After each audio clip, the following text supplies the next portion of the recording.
Heboh pasal babi kan? Memang lawak betul.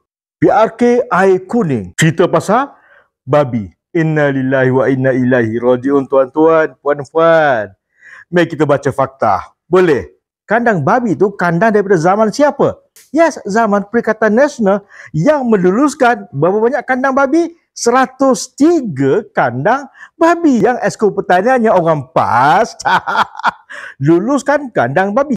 Haramkan babi. Yes, babi itu haram. Yang dia pergi lulus sampai 103 kandang babi itu kenapa?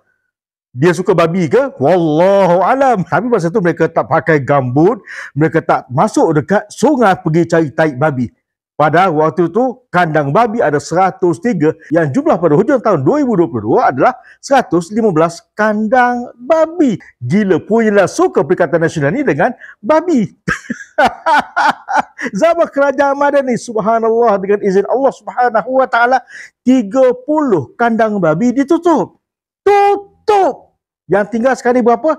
Hanya 85 kandang babi saja. Itu yang pas sibuk-sibuk, itu yang pas kecoh-kecoh. Waktu kandang babi 115, waktu mereka luluskan 103 kandang babi, ada mereka buat apa-apa? Tak ada. Kenapa? Untuk mereka halal. Walaupun 103 kandang babi.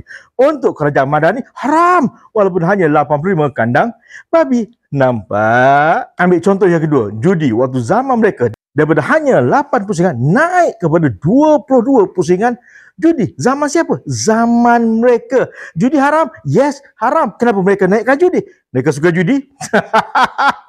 Wallahualam. Dan jangan lupa, arak timah juga lulus pada waktu zaman Kerajaan Perikatan Nasional. Nampak? Arak haram?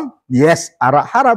Bermaksud apa tuan-tuan? Babi haram. Mereka luluskan sehingga 103 buah kandang babi dekat Perak. Judi haram, mereka naikkan kepada 22 pusingan. Inna lillahi wa inna ilaihi raji'un. Arak haram, mereka luluskan arak timah. Nama pula timah, macam ala-ala nama orang Melayu.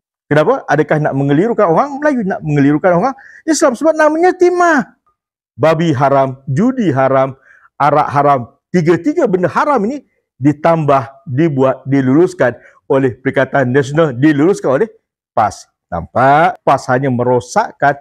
Mereka tak bekerja untuk rakyat. Mereka bekerja untuk kontraktor, usahawan orang-orang kaya. Assalamualaikum warahmatullahi wabarakatuh.